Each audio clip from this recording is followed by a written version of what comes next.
3, 6, 9, 12 அப்படின்னு ஒரு பேட்டர்ன் போயிட்டுருக்கு. இதில் nth டேர்ம், அதாவது 10வது இல்லை 50வது அப்படின்னு பார்த்தா ஈஸியாக கொஞ்சம் கண்டுபிடிச்சிருவீங்க. ஒரு 100வது டேர்ம் இந்த மாதிரி கண்டுபிடிக்கணும்னா அதுக்கு ஒரு ட்ரிக் இருக்குது. இதான் சொல்ல போகிறோம். இது வந்து எத்தனாவது டேர்ம் அப்படின்னு நோட் பண்ணி வச்சுக்கோங்க. 3 வந்து முதல் டேர்மு, 6 2வது, 9 3வது, 12 4வது டேர்ம். இது 4க்கும் நடுவில் டிஃப்ரென்ஸ் கண்டுபிடிங்க. இதுக்கும் எதுக்கும் 3, 6க்கும் 9க்கும் 3, 9க்கும் 12க்கும் ஒரு 3. இந்த டிஃப்ரென்ஸ் தான் நம்மளோட ஃபார்முலாவுக்கு ஹெல்ப் பண்ண போகுது.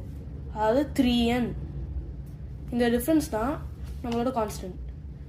இது வந்து ட்ரை பண்ணி பார்ப்போம் பொசிஷன்ஸோட.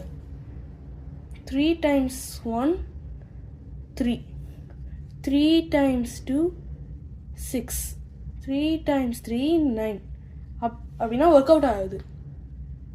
லெட்ஸ் சே ஒரு 1 4 7 10 இந்த மாதிரி ஒரு பேட்டர்ன் எடுத்துக்கலாம். இதில் ஒரு nth டேர்ம் என்ன அப்படின்னு கண்டுபிடிக்கணும்னா அதே மெத்தட் யூஸ் பண்ணுவோம். முதல்ல பொசிஷன்ஸ் நோட் பண்ணிக்கோம், அப்புறம் டிஃப்ரென்ஸ் கண்டுபிடிப்போம். அந்த டிஃப்ரென்ஸை நாம் கான்ஸ்டண்ட்டாக யூஸ் பண்ணுவோம்.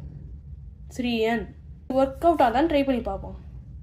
3 times 1 3, 3 times 2 6 அப்படின்னா 3 6 1 4 ஈக்குவலாக இல்லை.